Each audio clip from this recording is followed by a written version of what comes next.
घर में अगर त्रिया हट करे तो किस प्रकार से नुकसान हो सकता है। चींटा और चींटी के पेट पर गांठ क्यों लगी रहती है। मोर नाचता है तो रोता क्यों है। मोर किस प्रकार से गर्भ धारण करता है। सांप केंचुली क्यों उतारता है। नमस्कार प्रिय दर्शक मित्रों, आपका हमारे YouTube चैनल पर हार्दिक स्वागत है। दोस्तों, आज की कहानी मोर और मोरनी की कहानी है, जो कि अत्यधिक ज्ञानवर्धक है। आपको आज तक जो नहीं सुनी हो वो सारे आपके सामने राज खुलेंगे। दोस्तों, किस प्रकार से प्राचीन ज़माने से कहावत चली आ रही है और आपने भी देखा होगा। तो आज हम बहुत सारी चीज़ों पर ये रहस्य हटाने जा रहे हैं आपके सामने। तो आपको हमारे वीडियो के अंत तक ज़रूर बने रहना पड़ेगा। आप बीच में अगर छोड़ छोड़ के स्किप करके वीडियो देखेंगे तो उसमें कोई ज़्यादा फ़ायदा आपको नहीं मिल पाएगा। तो दोस्तों, शुरू करते हैं। एक बार एक मोर और मोरनी थे। तो दोस्तों, वो अत्यंत भयानक जंगल में अकेले रहते थे। अब एक दिन मोरनी अपने स्वामी से कहती है, मोर से, कि स्वामी, हम भी हमारे समाज के पास, जहाँ पे हमारी प्रजाति के और लोग रहते हैं, वहाँ पे हमको चलना चाहिए, यहाँ हम अकेले रहते हैं। तो दोस्तों, उसको मोर ने समझाया कि नहीं प्रिय, हम यहीं से सही हैं। लेकिन नहीं, मोरनी को जुनून सवार हो गया कि नहीं, मुझे तो समाज के पास जाना ही जाना है। अब दोस्तों, मोरनी हट करती है तो मोर और मोरनी दोनों उड़ करके पास के नगर में पहुंच जाते हैं और वहाँ पे अपने साथी बिरादरियों के साथ रहने लगे। अब दोस्तों, होता है क्या, उस नगर का एक राजा था। वो राजा खाने के लिए अपनी रानी को बोला कि स्वामिनी, मुझे आज भूख लगी है बहुत तेज़ी से, ज़रा खाना ले आइए। तो जो राजा की रानी थी, वो 36 प्रकार के व्यंजन के साथ उसको राजा को भोजन कराती है, खाना ले आती है, लगा देती है। अब दोस्तों, खाना खाते समय राजा को एक अजीब अनुभव हुआ है। देखता है कि एक चींटी, जो कि राजा के भोजन से एक अन्न का कण, मतलब चावल का दाना लिए जा रही थी। अब चींटी ले जा रही थी, थोड़ी देर बाद में थोड़ा दूर जा कर के उसको वहाँ पे एक चींटा मिलता है और वो चींटी से चावल का कण वो चींटा ले लेता है। अब दोस्तों, वो चींटी ने चींटे को अन्न का कण दे दिया।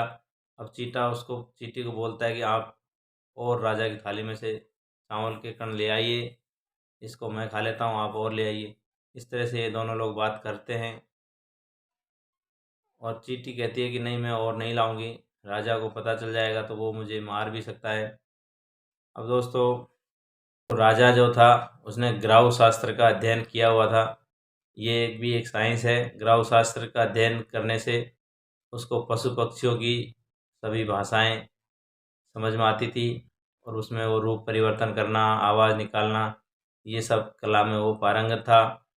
अब दोस्तों, ये सब बातें चींटी को मालूम थी कि राजा उसके ऊपर बिल्कुल ध्यान से देख रहा था कि क्या क्या ये लोग बात कर रहे हैं और किस तरह का इनका ये अनुभव है। तो दोस्तों, चींटी समझ गई। उसने चींटी को बोला कि राजा हमारी भाषाओं को पहचानता है, तो मैं दूसरा चावल का अन्न का कण नहीं लेके आऊँगी, नहीं तो ये राजा मुझे मार भी सकता है। अब ये बातें चीटा चींटी जो बात कर रहे थे वो राजा भी सुन रहा था, क्योंकि उसको पक्षियों, पशुओं, कीट पतंगों की भाषा का उसने अध्ययन किया हुआ था। अब जब चींटी को ये मालूम चल जाता है कि मेरी बात को ये समझ ले रहा राजा, तो चींटी उसको श्राप देती है राजा को कि राजा, तूने अगर ये जो कहानी है, अगर किसी को भी बताई, हमारी कहानी, हमारी जो आवाज़ सुनी है, तू किसी को भी बताएगा तो तू पत्थर का हो जाएगा। इस तरह का श्राप चींटी ने राजा को दे दिया। अब चींटी का श्राप देख करके, सुन करके राजा मन ही मन हंसने लगा, ज़ोर ज़ोर से हंसने लगा। उधर रसोई से रानी आती है और वो पूछती है, महाराज क्या बात हुई, आप क्यों हंस रहे हैं। अब दोस्तों, रानी को शंका हो जाती है, क्योंकि ये स्त्री स्वभाव है, थोड़ा शंका ज़्यादा ही करते हैं। शक ज़्यादा ही करते हैं। तो उसने पूछा, नहीं आप बताइए क्या बात है, क्यों हंस रहे हैं अचानक से, मेरे कोई खाने में कमी रह गई या कोई ऐसी नई बात है। तो दोस्तों राजा ने कहा कि कोई बात नहीं है, मैं तो ऐसे ही हंस रहा था, लेकिन नहीं कि आपको बतानी तो पड़ेगी। फिर राजा ने कहा कि चलो मैं बता दूंगा कभी बाद में। अब दोस्तों इस कहानी में मैंने आपको बताया था कि त्रिया हट और बाल हट, ये सब बच्चे तो बच्चे होते हैं, बाल हट में तो खैर कोई बात नहीं, समझदारी से काम लेना चाहिए, लेकिन त्रिया को कौन समझाए। अब दोस्तों राजा के पीछे पड़ गई कि नहीं आप किस बात पर हंस रहे थे, आप ज़रा मुझे बताइए बताइए बताइए, ऐसे करके वो उसके पीछे पड़ जाती है। दोस्तों राजा को उसने जिद कर लिया कि आप मुझसे अगर प्यार करते हो तो बताना ही पड़ेगा। अब राजा बड़ा धर्म संकट में पड़ गया कि इधर तो उसने प्यार की दुआई दे दी, उधर उसको मालूम था कि ये कहानी जो थी चीटा चीटी की किसी को बतानी नहीं थी। फिर रानी दोनों लोग रथ पे सवार होकर के एकांत में चले जाते हैं जंगल में। अब रानी और राजा के साथ बड़ा धर्म संकट हो गया। इधर उसको मालूम था कि मैं अगर बताऊंगा तो मैं पत्थर का हो जाऊंगा। अब दोस्तों रानी को अगर नहीं बताया तो उसका शक गहराता जा रहा है। पहले तो कह रहे थे कोई बात नहीं है, और अब कहते हैं कि नहीं एकांत में बताता हूँ। तो रानी सोचती है मन ही मन कि ये तो कोई तगड़ा रहस्य है, तगड़ी बात है, इसलिए मुझे नहीं बता रहे। अब दोस्तों रानी की जिद के आगे, त्रिया हट के आगे, राजा हार स्वीकार कर लेते हैं और बताते हैं उसको कहानी, किस तरह चींटी की आवाज़ में चीटा चीटी जो आपस में बात कर रहे थे। अब वो कहानी को सुनाता जा रहा है रानी को, और जैसे जैसे कहानी को सुनाता है वो धीरे धीरे नीचे से पत्थर का होता जा रहा है। उसने बीच में रानी को टोका भी कि देखो रानी आप पछताओगी इस कहानी को सुनोगी तो, इसलिए मुझे श्राप लगा हुआ है, आप नहीं सुनो इस कहानी को, यहीं ख़त्म कीजिए। लेकिन नहीं, आपके इतना सुना दिया तो और सुना दीजिए। दोस्तों ऊपर वाले की मर्जी, उसके कर्मों की सज़ा आ रही जो भी रही, मैं आपको आगे वीडियो में बताता हूँ। वो राजा पूरा पूरा ही पत्थर का हो जाता है, पूरी कहानी ख़त्म होती है, पूरी भाषा उनको बता देता है और कहानी ख़त्म होती है, वो राजा पत्थर का हो जाता है। अब रानी यह देख करके घबराई, रोने चिल्लाने लगी, जंगल में मेरी कोई मदद करो मदद करो। उसको राजा को हाथ लगाए तो वो तो बिल्कुल पत्थर पाषाण का बन गया। अब इतना लंबा भारी शरीर, उससे तो कुछ हिले भी डुले भी नहीं। अब वो दोस्तों और तो कोई नज़दीक में था नहीं, एक मोर और मोरनी ये सब देख रहे थे। मोरनी ने सोचा कि अब हमसे कोई ज़्यादा बड़ा इससे का काम तो नहीं हो सकता, लेकिन इनको समझाते हैं, धीरज बंधाते हैं। मोर मोरनी आते हैं कि देखिए रानी साहिबा कोई बात नहीं, अब आप विलाप नहीं करिए, जो होना था हो गया, आपके पीछे बहुत सारी प्रजा है, पब्लिक की सेवा कीजिए, आप विलाप नहीं करिए। तो वो बताते बताते कहने लगे कि मेरे पति देव नहीं रहे, मेरा तो संसार लुट गया, मैं कैसे सुख शांति से रह सकती हूँ, ये पत्थर के हो गए। अब दोस्तों जहाँ उसने पत्थर के हो गए ऐसा बोला, मोरनी के मन में तुरंत रहा नहीं गया और बोला कि रानी साहिबा ये कैसे हो गया। अब रानी साहिबा ने धीरे धीरे उसको भी बता दिया, मोर मोरनी को।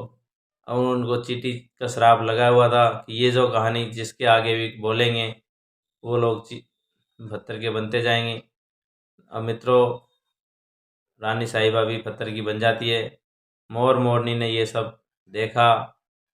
अब मोर ने अपनी मोरनी को समझाया कि देखो रानी, मैंने आपको बोला था ना कि हम एकांत में अच्छे थे, आपने भी त्रिया हट करके मुझे शहर में नगर में रहने के लिए विवश कर दिया। इसी तरह से ये जो रानी थी इसने भी राजा को कहानी सुनने के लिए विवश कर दिया। तो दोस्तों ये तो थी त्रिया हट की पार्ट 1 कहानी, इसमें केवल इतना ही था, लेकिन इसमें मोर मोरनी का कोई विशेष रोल नहीं आया है, इसलिए मैं इसका पार्ट 2 शुरू करता हूँ। अब दोस्तों पार्ट 2 में मोरनी और मोर के बीच संवाद चल रहा होता है कि भाई ये जो कहानी जिस जिसके भी आगे सुनाई गई, वो जिसने भी अपने मुंह से ज़बान से सुनाई, पहले राजा हो गया पत्थर का, अब रानी हो गई पत्थर की। अब तो दोस्तों मोर मोरनी को भी टेंशन हो गई कि साला ये कहानी हमने जो सुन लिया है, हम जहाँ भी इसको आगे बताएंगे तो हम भी पत्थर के हो जाएंगे। अब दोस्तों दोनों ही लोग बड़े परेशान हो गए, टेंशन में आ गए। उन्होंने खाना पीना भी छोड़ दिया। रानी मोरनी कहती है कि स्वामी अपन कहीं उठ के और दूर चले जाते हैं। मोर उसको समझाता है कि आप क्या कह रही हो, कहीं भी चले जाएंगे, ये आवाज़ वाणी तो हमारी साथ में ही रहेगी, और ये तो हमसे गलती से कहीं निकल गई तो हमारा जीना दुष्कर हो जाएगा, हम भी पत्थर के हो जाएंगे। अब दर्शक मित्रों, होता है क्या, ये लोग दोनों दुखी परेशान होकर के एक निर्णय लेते हैं कि जहाँ भी चींटी दिखेगी हम इनको एक एक को चुन चुन के खा जाएंगे, तो हमारा श्राप धीरे धीरे ख़त्म हो जाएगा और हम चींटियों को ख़त्म कर देंगे। अब दोस्तों ये चींटियों को ढूंढ ढूंढ के खाने लगी मोर प्रजाति। अब चींटियाँ बेचारी परेशान ज़मीन के अंदर बिल बना के रहने लगी, बिल खोद लेती ज़मीन के अंदर। अब दोस्तों अब सभी जानते हैं कि ज़मीन के अंदर उनको खाना पीना तो मिलता नहीं, और अंदर ही अंदर बेचारी मरी जा रही है भूख के मारे। अब मित्रों एक चींटा और चींटी था जो बेचारे निराहार बिना खाए पिए ज़मीन के अंदर बिल बना करके रह रहे थे। उन्होंने श्री हरि ठाकुर का, नारायण का ध्यान किया और लगातार तपस्या किया। उससे नारायण भगवान प्रसन्न हो गए और बिल के अंदर ही ठाकुर ने उनको दर्शन दिया चीटा चीटी को कि भाई तुम्हारी भक्ति से मैं प्रसन्न हूँ, आप वरदान मांगिए। अब दोस्तों चीटा और चीटी ने कहा कि हे भगवान, अगर आप हमारी भक्ति से प्रसन्न हैं तो सबसे पहले तो हम भूखे मर रहे हैं, हमारे पेट के गांठ लगा दीजिए कि हमको साली भूख लगे ही नहीं, क्योंकि भूख के लिए हमको बिल से बाहर निकल के ऊपर जाना पड़ेगा ज़मीन पे, और ज़मीन पर जाएंगे तो हमको मोर खा जाएगा।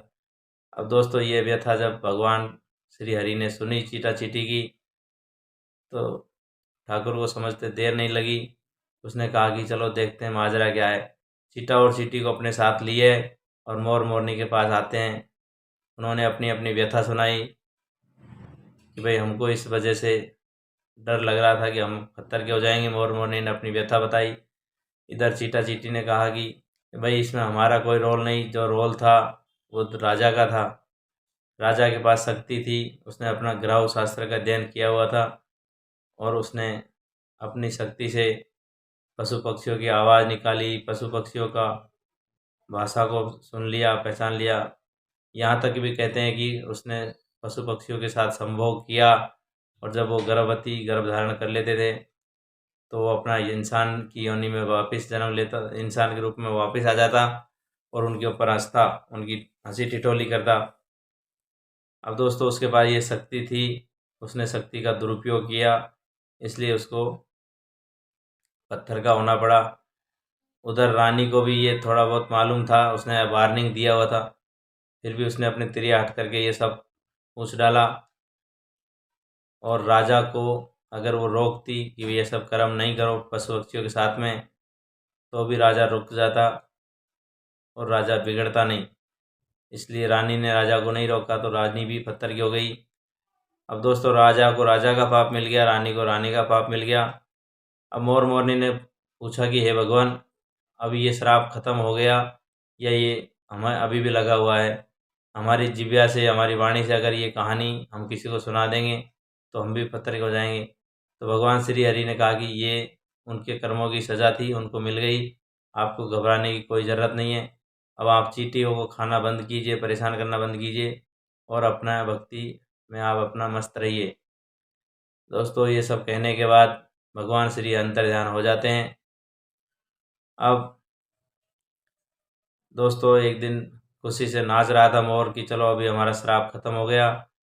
अब मोर नाचते नाचते अपने पैरों की तरफ देखता है। अब जहाँ उसके दोस्तों पहले पैर बहुत अच्छे थे, सुंदर थे, फिर ये भक्तजनों जहाँ पर पहले से मोर के पैर बहुत अच्छे थे, अब वो फट गए बुरी तरह से, और फटे और बिगड़े हुए सूरत के काले काले पैर हो गए। अब दोस्तों ये सब इसने बहुत ज़्यादा चींटियाँ खाई थी, इस वजह से चींटियाँ खाने की वजह से इसके पैर बिगड़ गए, स्वरूप बिगड़ गया।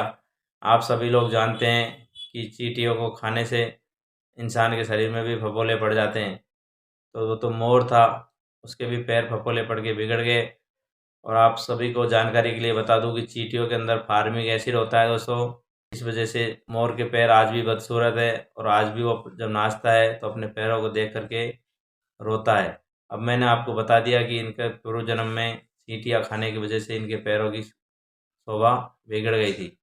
अब मैं बताता हूँ आपको सांप। सांप भी ज़्यादातर कीड़े मकोड़े चींटियाँ वगैरह को खाता है, इसीलिए उसकी चमड़ी उतरती है। बार बार वो जो चमड़ी उतारता है चींटियों के खाने से उसके शरीर में बैड इफेक्ट होता है और वो चमड़ी अपनी उतारता रहता है। अब दोस्तों आगे चलते हैं। शास्त्रों में लिखा है कि जब मोर नाचता है तो अपने पैरों को देख करके रोता है और रोते रोते बहुत तेज़ उसके आंसू भी निकलते हैं। अब मोरनी को ये देखा नहीं जाता है और उसके आंसू को गिरने से रोकती है और उसके गिरे हुए आंसुओं को उठा के पी जाती है।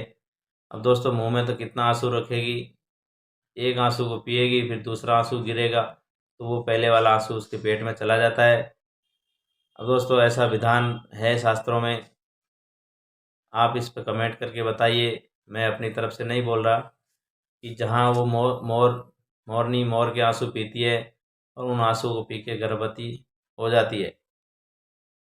ये सब देख करके भगवान श्री एक बार फिर से मोर मोरनी के सामने दर्शन देने आते हैं और कहते हैं, मैं आपकी भक्ति से अति प्रसन्न हूँ।